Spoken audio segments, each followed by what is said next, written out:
Hype lang ba talaga ang pagdating ng Lucy Plus o sadyang inggit lang sa ilan nating mga rider na hindi matanggap na kaya pala maglabas ng Lucy ng isang hyper underbone na nasa harapan natin ngayon?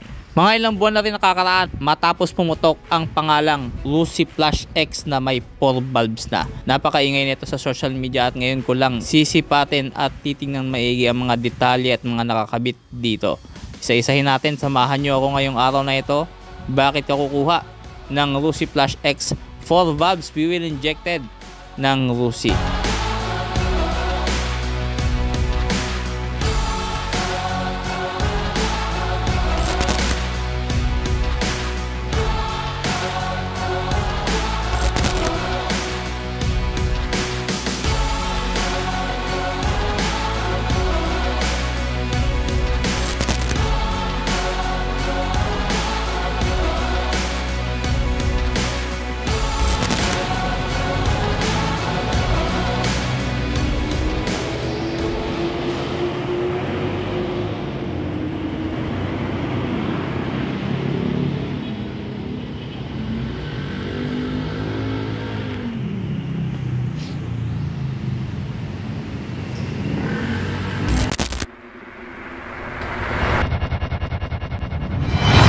Boss Motovlog.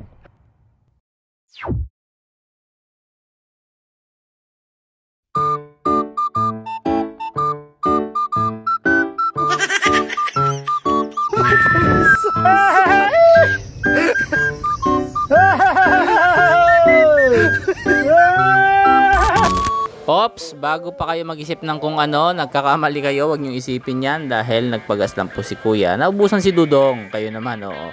Pag sinabing Lucy, masyado kayong allergic, akala nyo sirain. Nagkakamali po kayo dahil nung nakita ko ng actual itong Lucy Flash X 150 na 4 valve fuel injected double overhead cam, ay talaga nga namang kung may 75,000 pesos ako ngayon, kukunin ko na. Alam niyo ba kung bakit, mga bossing? Puntahan niyo muna kasi sa mga Lucy branch, lalo na tong kulay na to na cyan color. Ito yung mas lalong nagbigay ng appeal sa mga China brands na hindi mo akalain sa halagang 75,000 pesos. Meron ka ng hyper underbone na ganito yung tindig at the same time yung power nandun at yung looks. Pangalan na lang talaga no? Lucy, yung parang sinasabi nila sirain. Yun lang talaga nagpapasira ng image. Pero baliwala na po yan Pag nakita mo tong actual, itong Lucy na to, mga bossing, tingnan mo yung headlight niyan.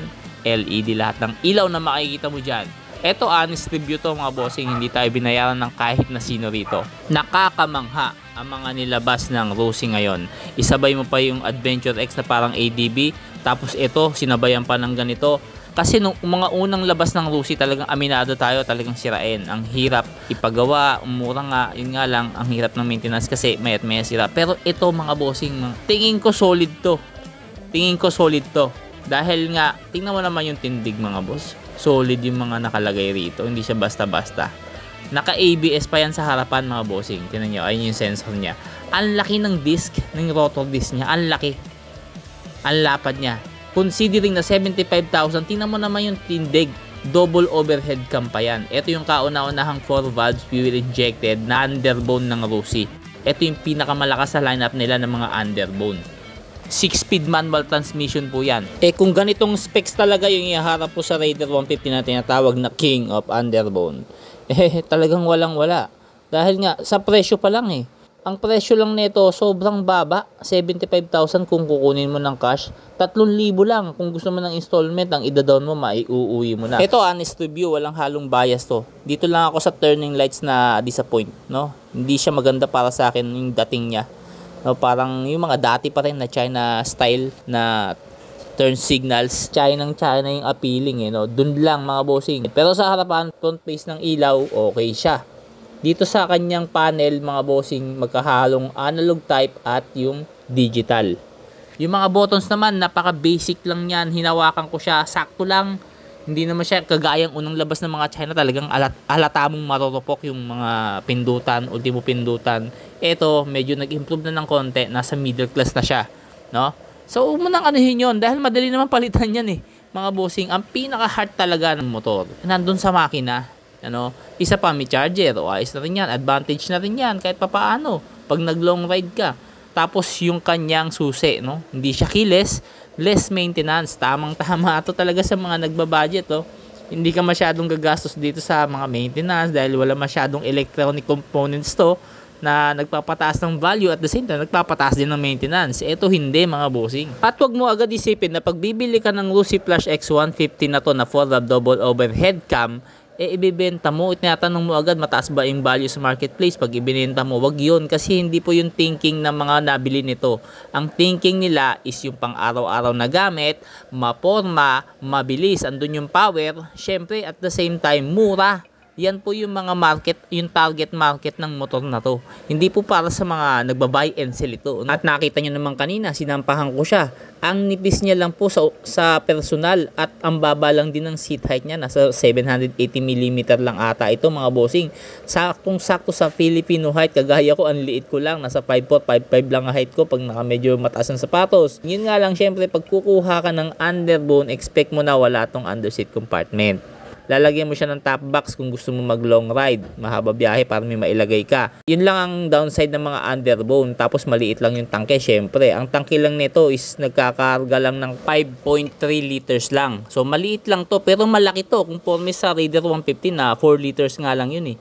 So ito, okay na okay. Medyo may advantage ka ng konti. Hindi ako magtataka na talaga naman magiging matunog talaga ito sa mga Pinoy kasi kuhang-kuha niya yung kiliti ng gusto ng mga Filipino rider na mabilis na motor pero mura. Silang po nakagawa niyan, no? Ewan ko kung may mas mumura pa dito, pero yung ganito kaganda rin, ha. Sa tingin ko wala nang tatalo pa dito sa Lucy Flash X pagdating sa pagiging affordable at mura. Ito yung talaga namang gumawa ito ng ingay talaga sa social media. Akalain mo nakakipagsabayan sa King of Underbone na nagkakahalaga ng mga 120,000. Ito, imaginein mo 75,000 pesos. Magkano yung matitipid mo? Yung thousands na matitipid mo kung Raider ang kukunin mo. Itabi mo na lang at ipang-supply mo na lang sa pang-maintenance kung sakaling magkakaproblema yung motor mo. No? Pwede mo rin pambili ng mga accessories yan. 'Di ba?